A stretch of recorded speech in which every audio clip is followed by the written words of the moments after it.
Hello, I am Cassie Martin and I would like to tell you a little story, and then I would like to read a piece of, I don't know what to call it, it's poetic prose, it's very touching to me, and I think it speaks for many others.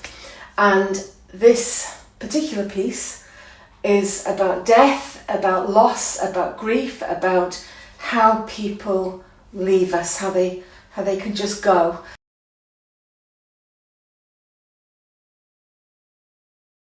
Two days ago, I discovered that my biological dad had died, and he hadn't been in my life for a very, very, very long time. He left when I was 3 years old, and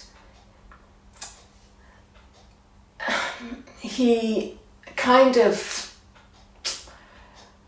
made contact a few times by phone, very, very, very, very few times, not even that many times. And he'd moved away, and I didn't know where he lived. So anyway, 2 days ago, I discovered that he had died, and I also discovered that actually he died 2 years ago. And I come from quite a big family. We're an extended family. There's lots of us spread far and wide all around the world, and there's on his side a considerable number of humans who kept it a secret. And as I say, 2 days ago I found out and went looking online and found the death notice, so that I knew for sure that this was true, and shocked to find out the date on the death notice was August 2023. So 2 years, almost 2 years ago next month. And so I have had two unusual days, hard to describe really, because what's happened is a sort of erasure and abandonment, and many things, actually, many things. And so I've been taking the last few days, 2 days, to process and notice how I feel. And I've been through lots of different stages of how I felt. And I've felt many things over, I've been here on earth a long time. So I've had a lot of time to process how I feel about my dad, my biological dad, for a very long time. And, heard snippets and all that. And yet, a few years ago, possibly, 12 years ago maybe, I don't know when it was,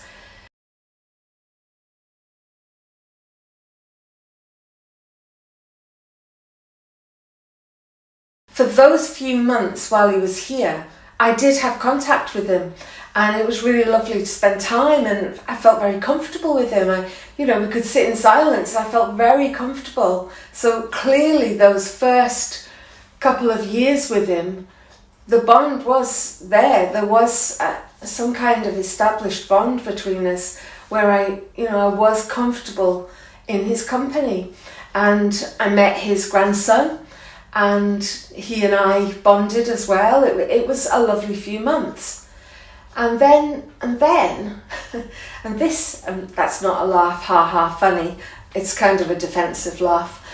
And then, out of the blue, he rang me up one night and said, "I'm going back to my wife. You'll never hear from me again." Just like that. Just like that. That's what he said.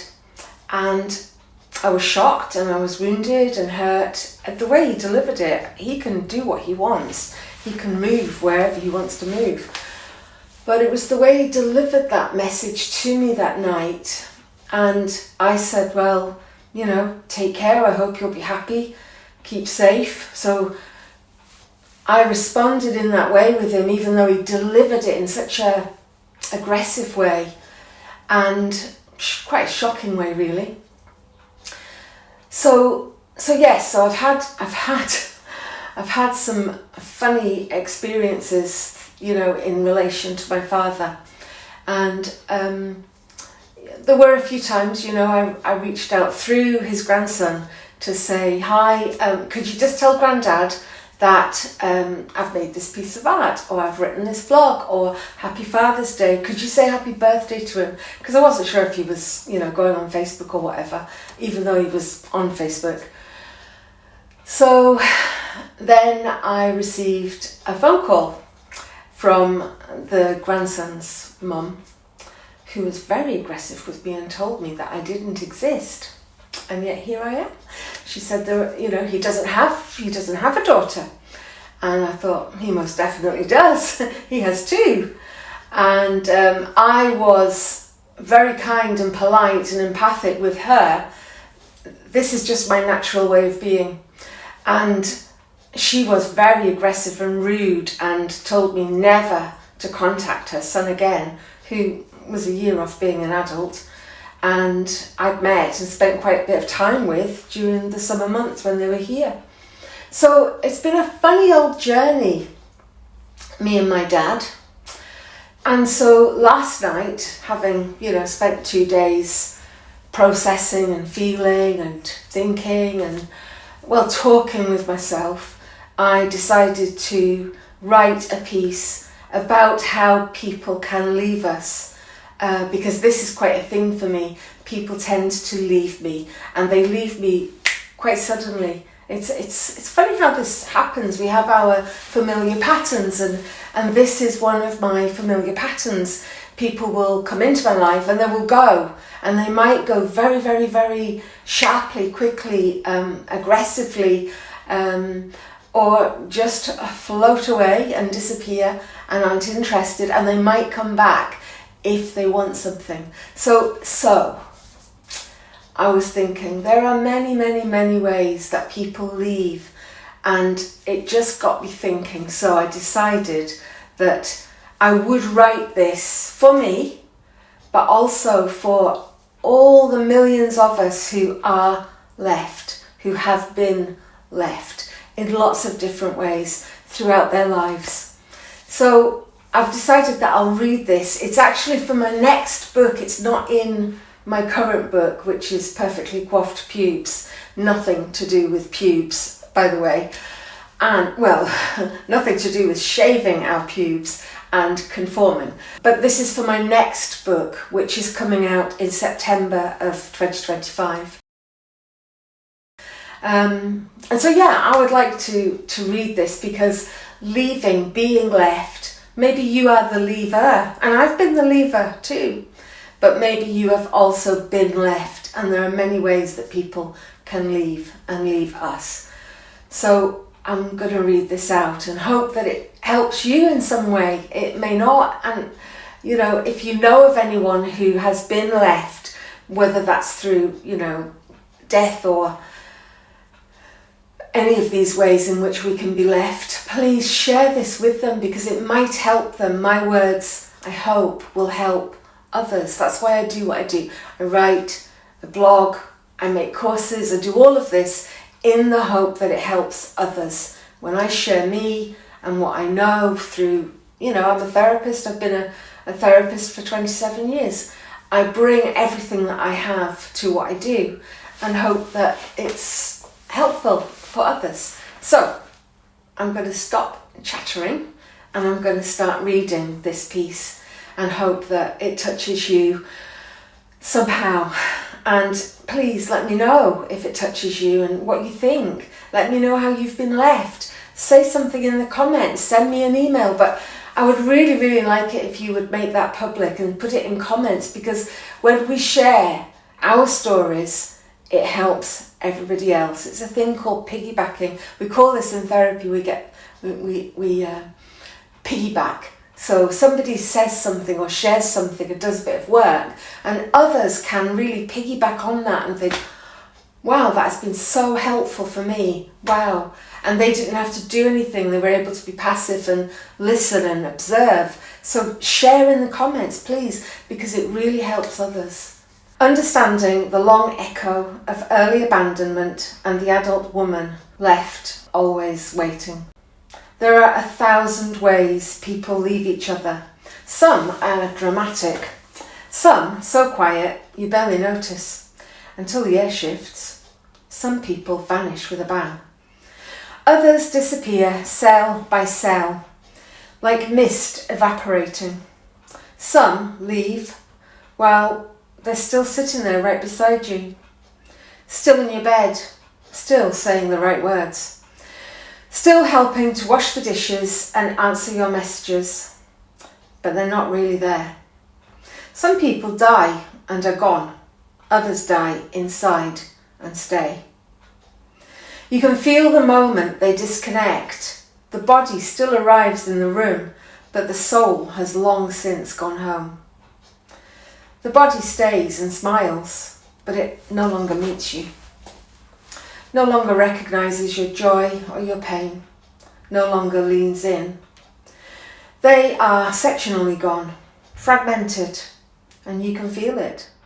They might touch you, but not feel you. They might say, "I love you," but it doesn't land. It just rolls off their tongue like muscle memory, not meaning. Some people leave with a suitcase, packing their things in rage. Some leave without one, and that kind cuts deeper. Gone with no plan, gone without saying why, gone mid-sentence, mid-life, mid-love, gone because they couldn't, gone because they didn't know how, gone with no plan, gone without saying why, gone mid-sentence, mid-life, mid-love, gone because they couldn't, gone because they didn't know how, gone because they were already halfway out the door for months, even years. Others leave by dying, quick deaths, slow deaths, deaths that follow long illnesses or shocking phone calls that split you in half, deaths that you saw coming, deaths that you begged wouldn't. Suicide, accidents, a phone rings and everything you knew is over. Your name spoken one last time in a voice that doesn't come back. People leave by going silent, by going cold, by choosing work or addiction or other lovers instead of intimacy, by no longer asking how your day was, by refusing to repair after conflict, by turning away at night, by rolling their eyes instead of leaning in, by always being too busy, too tired, not now. They leave emotionally while staying physically. They tick the boxes, they meet the minimum, they show up on paper. But your heart knows this isn't presence. This is not commitment. This is shadow. This is pretend. This is being held by a ghost. They leave when they cheat, when they lie, when they choose someone else, when they don't fight for you, for love.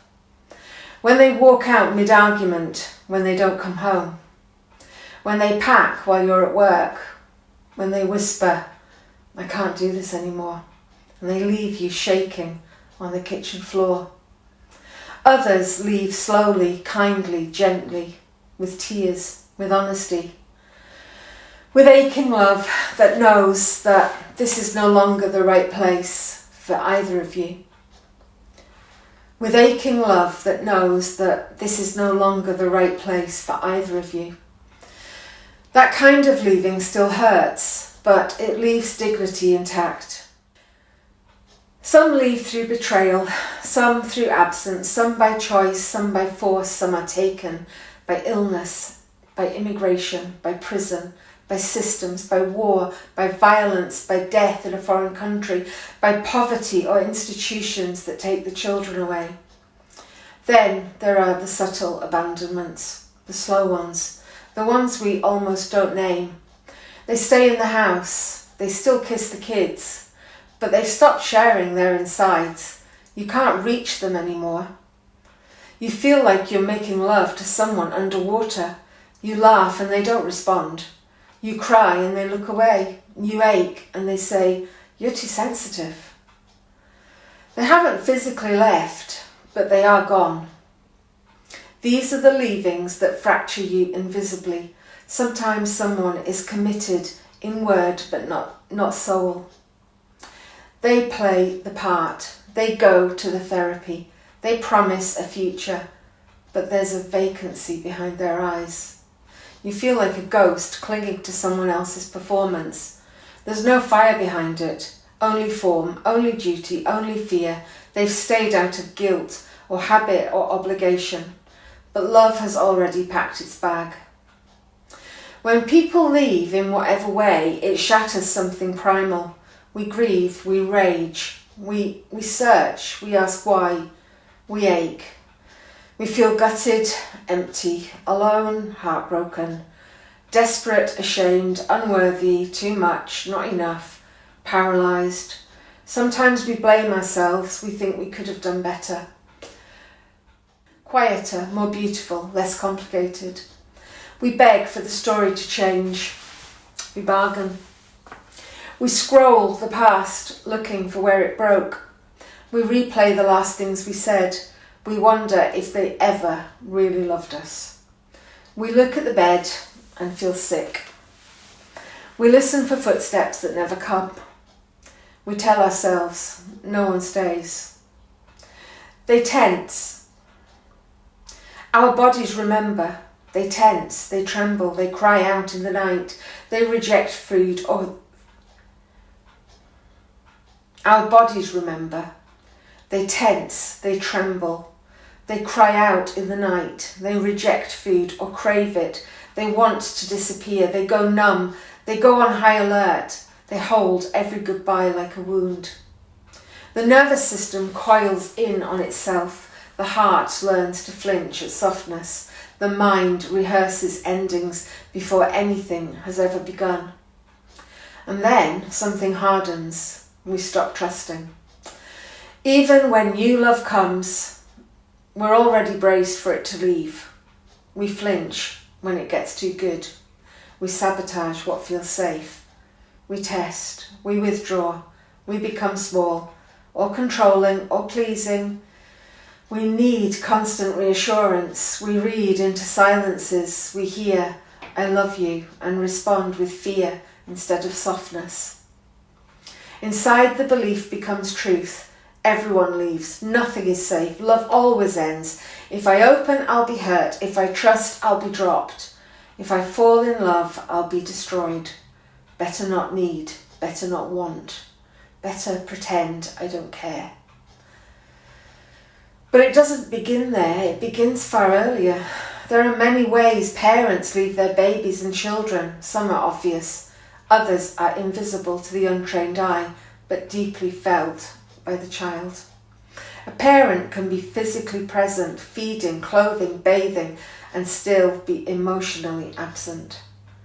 A parent can smile but not attune, can provide but not feel with the child, can be in the room but unreachable, can perform love but not offer the safety of being seen. A mother might be depressed, anxious, grieving, or chronically distracted. A father might be angry, unavailable, or emotionally frozen. Some parents are caught in survival, unable to mirror their child's inner world. Others want to connect, but were never taught how.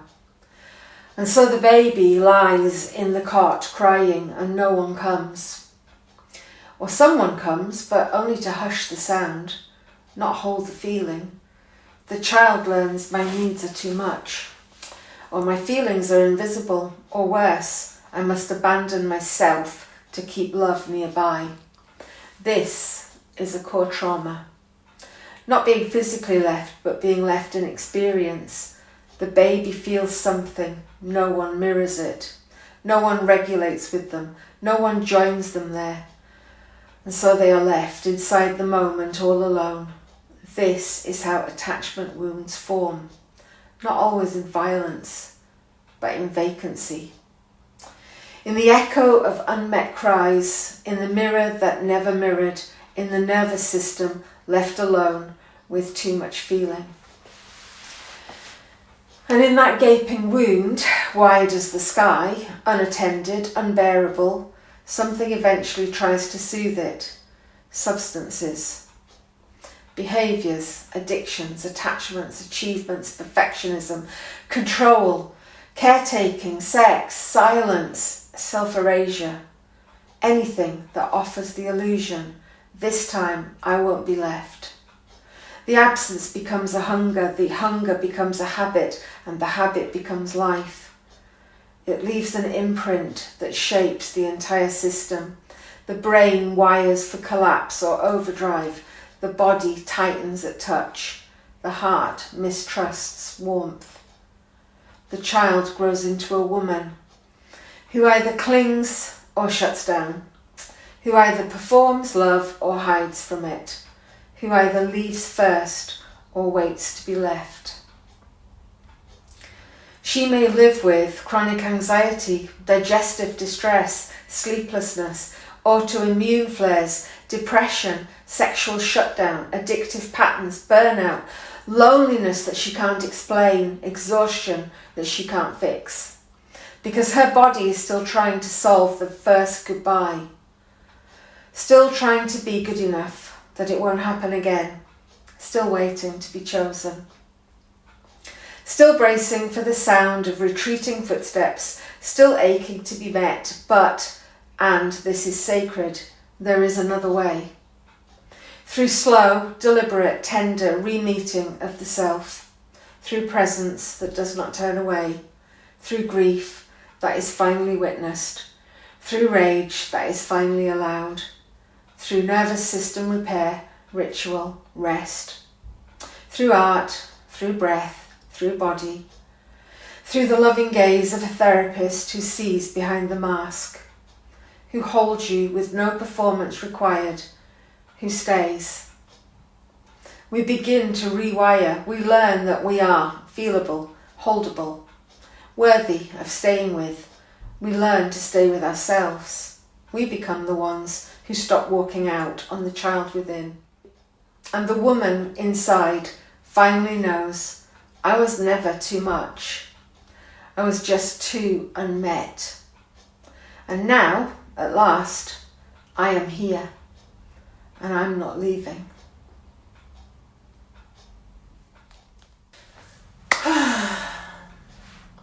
I'm just trying to check in with how I feel having read that and shared, because although I'm talking right now about, losing my dad, the death of my dad, and finding out 2 years later that he's died, there's so much in what I've read that actually also speaks for me throughout my life, all the different experiences I've had, particularly with men,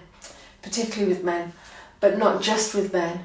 And, this isn't about blaming men, by the way, it's my experiences. I'm just sharing my experiences in the hope that others might recognise their own. And that can be very healing. So it's not about blame. And I'm really hoping that something that I've shared in here touches you. It helps you in some way. Or you may be a therapist or a coach thinking, wow, yeah, actually that makes a lot of sense. And so, it could kick off something inside to think about one of your clients and think, actually, that really fits, that really resonates. That is going to be very helpful in my work. And I really hope that that is the case. I want this to be helpful for everybody.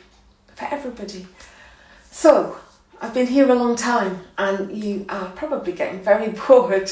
So I will say goodbye for now. This is going to be in my next book. I have approximately 60 pieces already for my next book. I will probably shave it down to, shave it down to 55 again. So I'm dedicating these pieces to women who I know, who I've worked with in Planet Cass, who I've met in, my groups. I've got lots of groups online. And so if you would like any of my pieces dedicated for you, if you write to me and tell me just roughly or in detail what the stuff is, what the pain is, the wounds, share with me, and I will find the most appropriate one that would suit you, and I will, dedicate it for and your first name. So let me know, because I would like this. This is for real living human beings, and I want this to impact and touch the world. And if you've already got my first book, please share it. Please tell other people, tell women, tell men. There have been men buy my book, and I am so, so grateful and touched by that. So grateful and touched by that, because they feel very at risk and attacked out there. There's so many men right now feeling like, I don't know what the fuck's going on. I do my best. I'm showing up and doing what I was taught to do. I don't understand all this stuff. Why are women so mad at me? So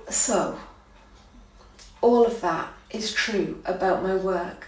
And so if you have my book, please share it. Share it as far and widely as you bear to, if you can. If you need to wrap up the cover, perfectly coiffed pubes in fluorescent pink, if you need to wrap it up in a brown paper bag, fucking do it. I'm not bothered. Just share it though. Share the work. The words inside are the words that are the most important. This is what's most important. I want my words to help others and to impact the world. So, okay, I'm going. Bye-bye. Thank you so much for being here. And share in the comments. Share your experiences of being left in any different, all the different ways of which we are left. Share in the comments, please. I'll respond to you, and you will be helping others. You will be helping others.